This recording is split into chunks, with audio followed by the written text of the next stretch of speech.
बोला बोला छठी मैया की। छठी मैया के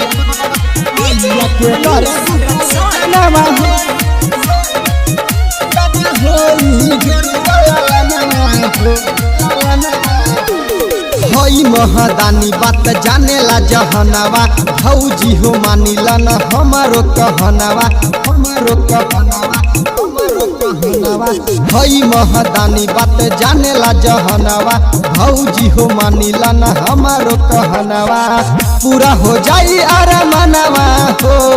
पूरा हो जाई अरे मनवा हो छठी मैया के करब पूजनवा हो तब होई जोरुआ ललनवा हो छठी मैया के करब पूजनवा हो तब होई जोरुआ ललनवा हो। Mix by Balbhadra Singh.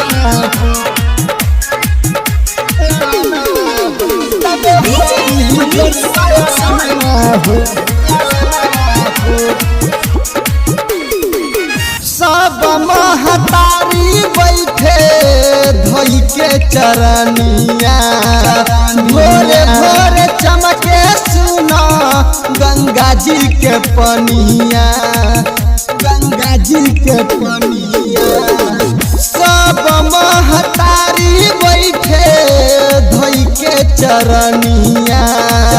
भोरे भोरे चमके सुना गंगा जी के पनिया दौरा के देह हम घाटे पहुँचाई खिल जाई हमारो अंगनवा हो छठी मैया के करब पूजनवा हो तबे होई जोरुआ ललनवा हो छठी मैया के करब पूजनवा हो तबे होई जोरुआ ललनवा हो।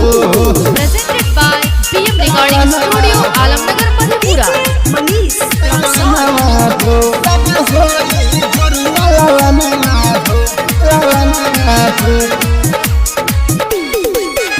महिमा महान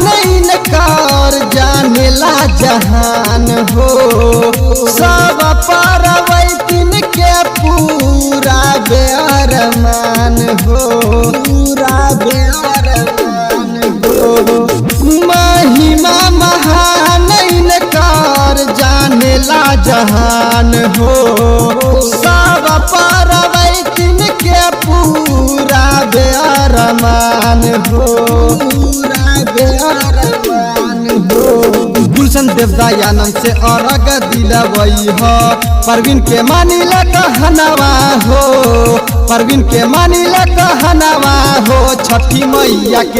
छठी मैया के करब पूजनवा हो तबे होई जोरुआ ललनवा हो छठी मैया के करब पूजनवा हो तबे होई जोरुआ ललनवा हो। हई महदानी बात जानेला जहनवा भौजी हो मानिला न हमारो कहनवा पूरा हो जाई अरे मनवा हो छठी मैया के करब पूजनवा हो तबे होई जोरुआ ललनवा हो छठी मैया के करब पूजनवा हो तबे होई जोरुआ